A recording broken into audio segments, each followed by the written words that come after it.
Weaponizing of dollar is prompting dedollarization as more and more major economies face challenges from inflation and capital outflows.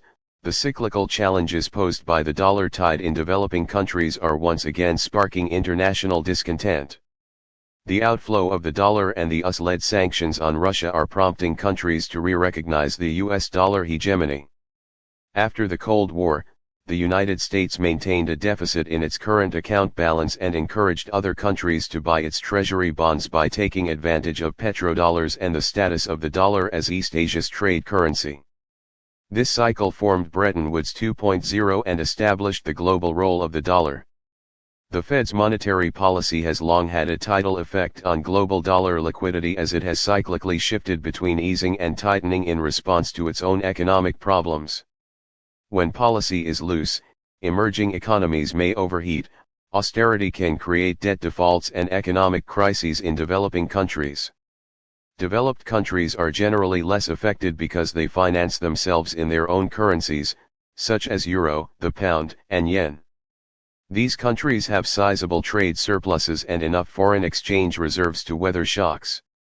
Since the beginning of this year, multiple factors have exposed the Bretton Woods System 2.0 to fundamental challenges. After the outbreak of the Ukraine conflict, Western countries imposed severe financial sanctions on Russia, including freezing its foreign exchange reserves. The weaponization of the dollar has aroused the concerns of other emerging market countries, and dedollarization, which used to be a marginal idea, has now become a serious policy consideration of them.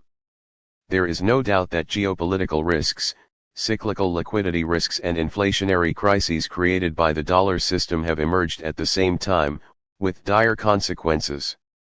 Moreover, the US own over-indebtedness and stagflation also damage the long-term credibility of the dollar. This has led some emerging economies to reassess the role of the dollar.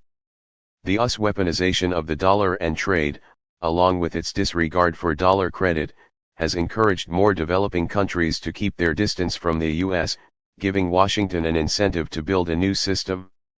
The US is calling on its allies to rebuild the supply system of energy and commodities, including restricting the supply chain network to allies and friendly countries, which is part of its efforts to maintain the Bretton Woods System 2.0. The US efforts to maintain that system will be a long and unpredictable slog on both sides of the divide if there is a big separation trend away from the dollar.